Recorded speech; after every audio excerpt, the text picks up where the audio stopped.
Halo teman-teman semua, kembali dengan saya Samuel Moses di dua channel, pengusaha distributor bangunan dan juga Samuel Moses channel. Oke, nah sekarang saya mau membahas tentang 7 hal yang bisa meningkatkan fungsi otak kita. Nah, kenapa harus tahu mengenai 7 tips cara meningkatkan fungsi otak?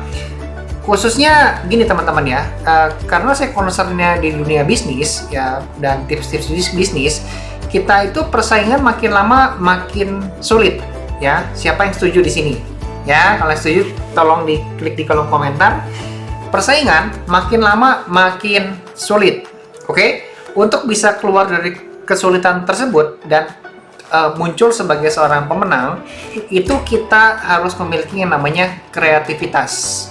Kreativitas untuk menjadi berbeda, kreativitas untuk menjadi seseorang yang terbaik, menjadi perusahaan yang terbaik, menjadi tim yang terbaik, menjadi sebuah perusahaan yang bisa memberikan service excellent yang terbaik. Jadi kalau misalnya kita selalu memberikan harga murah sebagai senjata untuk memenangkan hati konsumen, nanti itu adalah senjata yang paling gampang untuk dibunuh lagi sama kompetitor yang lain. Jadi nanti kita murah, yang lain ada lebih murah, yang lain ada lebih murah, yang lain ada lebih murah, dan lama-lama barangnya gratis, nggak ada untungnya. Ya udah, ngapain jualan kalau gitu kan? Nanti perusahaan rugi. So buat kita semua sebagai seorang pengusaha, entrepreneur, ataupun mungkin sebagai seorang freelancer, atau mungkin kita adalah seseorang yang profesional di bidangnya, manajer atau apapun, itu harus bersaing. Nah, untuk bisa bersaing diperlukan yang namanya kreativitas. Kreativitas muncul dari 7 hal yang akan saya bahas di sini untuk bisa meningkatkan fungsi otak kita. Penasaran? Ini dia.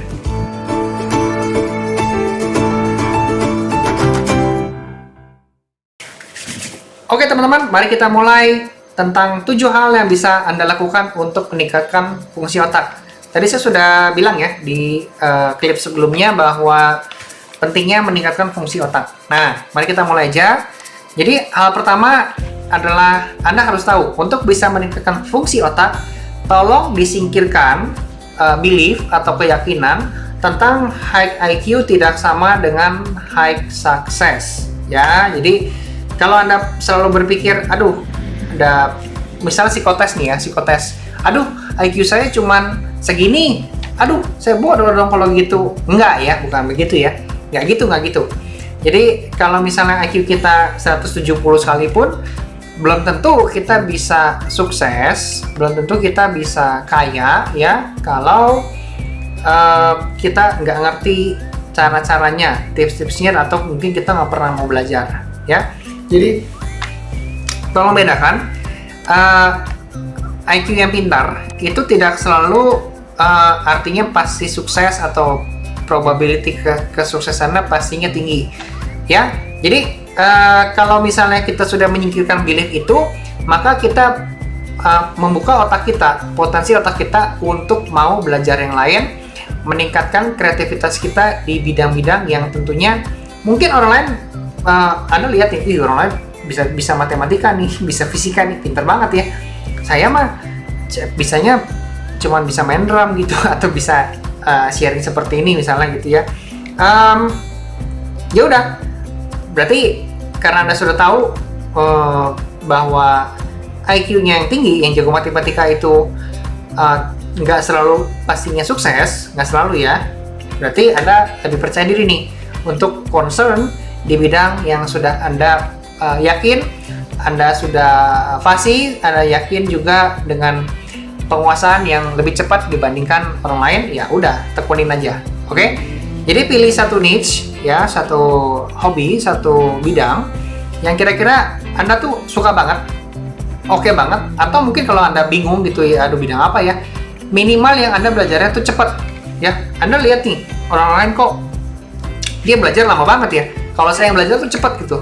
Atau kalau misalnya Anda nggak punya alat ukurnya, nggak punya orang lainnya gitu ya, minimal Anda sendiri kalau belajar tuh rasanya cepet, nggak pakai lama, nguasainnya enak, nggak berhari-hari gitu, ya berarti bisa jadi Anda suka di bidang itu dan Anda berbakat.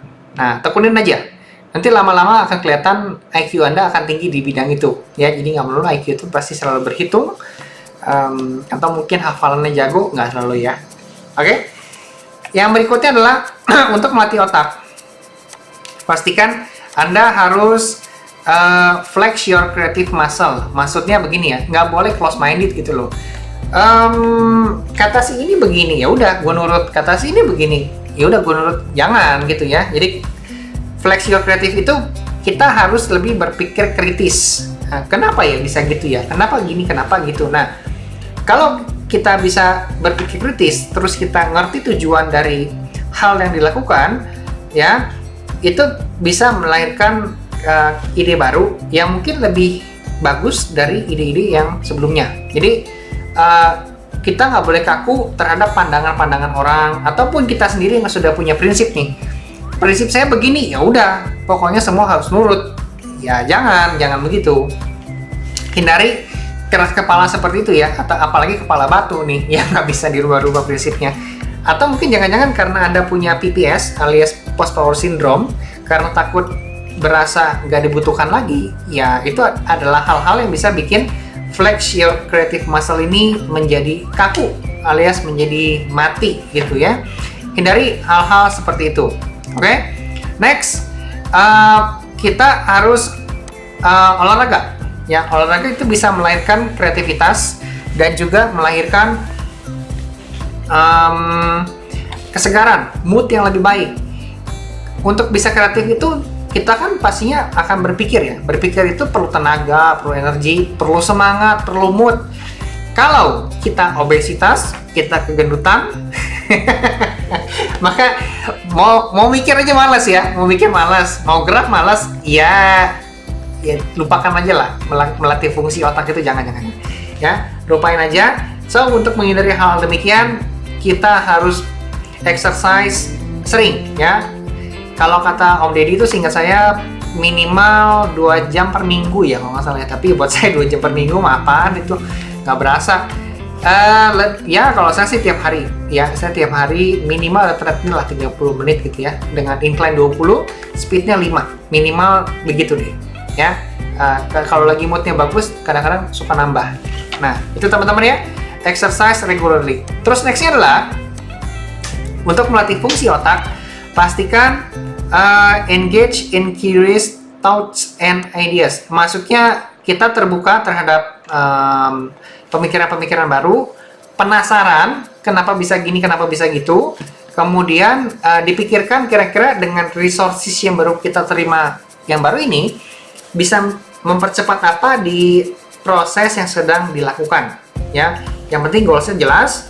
Ide kita sebelumnya apa, ada ide baru nih A, B, C, D, D. Oh, kira-kira ini gimana ya? Oh, bisa dipakai gimana ya? Coba kita ramu gini supaya bisa nyampe ke sini nih. Nah, seperti itu teman-teman ya. Pastikan kitanya jangan kuper. Jangan kuper. Terima ide baru ada apa aja. So, itu yang membuat fungsi otak kita bisa berkembang. Next adalah harus memiliki yang namanya growth mindset. Oke, ada fixed mindset, ada growth mindset. Fix itu cenderungnya ya, namanya juga fix. Otaknya gitu-gitu aja, mindsetnya gitu-gitu aja, nggak pernah berkembang, nggak pernah belajar yang baru, dan hal itu bisa membuat otak kita mati. Ya, otak kita mati. So, growth mindset. Berpikir kritis itu adalah growth mindset. Rajin bertanya untuk sesuatu yang baru, growth mindset. Ada penasaran untuk ilmu-ilmu baru yang kadang-kadang nggak ada hubungan sama industri yang sedang kita jalani, itu juga growth mindset. Tidak malu bertanya karena jabatan kita. Jadi misalnya gini ya, kita ini adalah senior manager, atau mungkin kita adalah business owner di bidang bahan bangunan, punya toko, tapi belajar dari tukang-tukang bangunan gitu. Malu dong. Masa pemilik toko bangunan sudah kaya misalnya, terus belajar di tukang bangunan, emang kenapa gitu? Kan nggak apa-apa dong nanya-nanya mah, Bang ini gimana ya, nyangkul itu gimana sih bener? Gimana sih caranya supaya masang pipanya nggak bocor? Ya itu kan hal-hal yang kita nggak ketahui, tanya aja, nggak usah malu karena status kita atau karena pangkat kita ya. Hindari hal-hal seperti itu ya. Jadi harus adopt in a growth mindset. Next adalah pastikan kita bisa collaborate with others. Jangan mengerjakan sesuatunya sendiri karena bisa stres dan membuat otak kita berhenti berkembang. Setiap orang itu kan punya kekuatan, punya kelemahan, punya kesukaan di bidang yang mana, punya ketidaksukaan di bidang yang mana, punya power kalau ngerjain. Misalnya kalau saya nih ngerjain konten seperti ini ya, sharing konten untuk teman-teman semua nih, biar kita lebih akrab gitu. Itu bisa jadi ini power saya ya, karena saya sudah biasa. Tapi belum tentu di teman-teman di tim yang saya yang lain bisa seperti ini. Tapi di lain hal, untuk pekerjaan-pekerjaan administrasi, mungkin saya kurang teliti. Ya, bisa jadi saya kurang teliti, dan itu kelemahan saya. Saya harus bekerja sama dengan orang lain. Nah, dengan tim saya tentunya ya. Dia memperlengkapi saya juga membantu mereka dari sisi promosi marketing seperti ini. Jadi, nanti kan ujung-ujungnya buat bikin customer happy juga kan. Bikin customer tuh merasa service excellence kita tuh, oh ya oke banget gitu. Nah, hindari bekerja sendirian, dan hindari juga berpikir seperti ini, aduh semua adalah saya, kalau bisnis ini nggak ada saya maka bisnisnya mati. Ya nggak gitu ya, kesana tuh kalau karyawan atau anak buah kita nggak bisa ngapa-ngapain gitu. Atau tim kita tuh kesana, kalau kita nggak ada tuh, wah mereka akan berantakan. Ya nggak juga sih, nggak gitu-gitu amat lah ya. So teman-teman, hindari ego yang begitu ya, merasa kita paling jago, paling pintar di sebuah usaha, apalagi kita bisnis ownernya gitu, ya nggak juga teman-teman ya. Bagi-bagi ilmu sama tim kita juga, sharing ilmu sama mereka supaya kita semua tuh bisa menjadi kompak dan menjadi teman-teman ngobrol yang asik semuanya ya. Kan asik ya kalau ngobrol sama orang yang nyambung kan, itu asik banget. Ya, so jangan pelit ilmu, collaborate with others. Selain itu, dari segi teamwork, kita juga bisa bekerja sama dengan perusahaan-perusahaan lain yang menyediakan software-software gitu kan ya. Jadi jangan semuanya serba sendiri. Saya tuh ada pemikiran begini, aduh nyari programmer teh susah ya, nyari orang yang bisa bantu bikin program di kantor tuh susah. Jadi saya kepikir bikin program sendiri. Jadi saya ambil kursus programming ya, belajar program. Di mana itu menyita waktu banget. Akhirnya bekerja sama dengan Accurate Online ya, saya ya udah sekarang enak sih ya. Yang penting saya kuasain Accurate Online seperti apa, nggak harus sampai coding, minimal ngerti aja cara pakai softwarenya, nggak harus belajar coding kan. Itu disebut dengan collaborate with others. Next, untuk meningkatkan fungsi otak, play video games.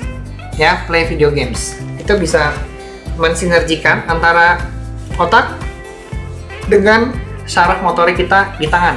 Oke?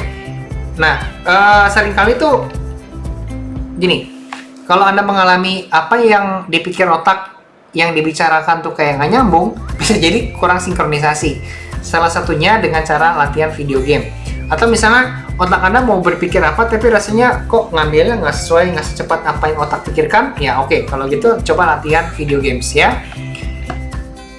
Oke teman-teman pengusaha entrepreneur Indonesia, pengusaha bahan bangunan, ataupun teman-teman dari Samuel Moses Channel, thank you sudah menyaksikan video ini. Semoga 7 tips ini bisa bermanfaat untuk meningkatkan self improvement kita dalam menjalankan sebuah bisnis, menjalankan sebuah usaha, dan bikin usaha kita lebih maju, karyawan lebih sejahtera, dan customer lebih happy ya. Jika Anda suka dengan video-video seperti ini, tips-tips bisnis, productivity, leadership, selling, manajemen, apalagi ya, team building, ya, marketing, teman-teman boleh subscribe channel ini dan follow komunitas kita, namanya Pengusaha Bahan Bangunan. Linknya di bawah sini. Nanti saya akan kirim email berkala setiap harinya yang bisa meningkatkan pengetahuan kita tentang berbisnis ya, tapi lebih concernnya ke bahan bangunan gitu ya. Oke, tapi tips-tips ini tentunya bisa dipakai juga di bisnis Anda yang lain, nggak melulu bahan bangunan, soalnya mirip-mirip sih tipsnya mah ya, yang beda kan produknya aja. Oke, sampai jumpa di video berikutnya. Thank you teman-teman, subscribe, like, dan share channelnya ya. Bye.